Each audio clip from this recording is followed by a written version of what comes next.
Bismillahir Rahmanir Rahim. Salam to you, my dear brothers and sisters. I hope wherever you are, all is well, inshallah. قال الله تعالى في كتابه وجاءت سكرة الموت بالحق ذلك ما كنت منه تحيد.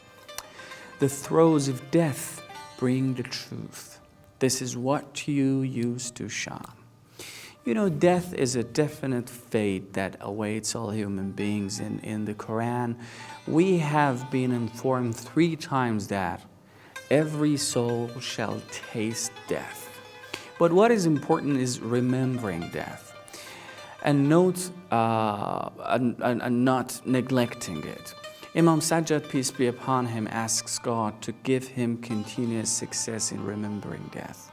If the memory of death happens in man's life, it will change our lifestyle and behavior, even if we are not Muslims. Mentioning death a lot is very effective in training the human soul.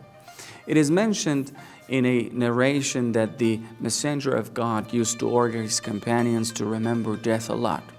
The true memory of death causes the control of lusts and overcomes carnal desires.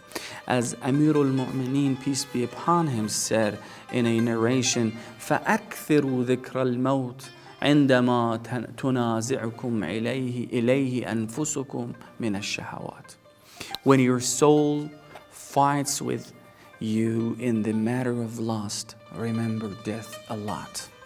Or in a narration, the Holy Prophet, peace be upon him, said, إِنَّ الْقُلُوبَ تَصْطَأُ كَمَا يَصْطَأُ الْحَدِيدِ.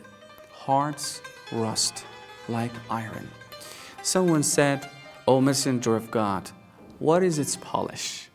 He said, recitation of the Quran and remembrance of death.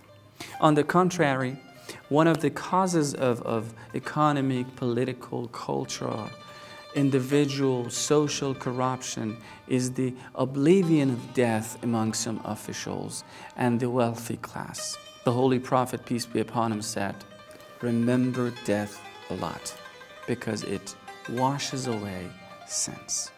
May Allah bless all of us. Goodbye.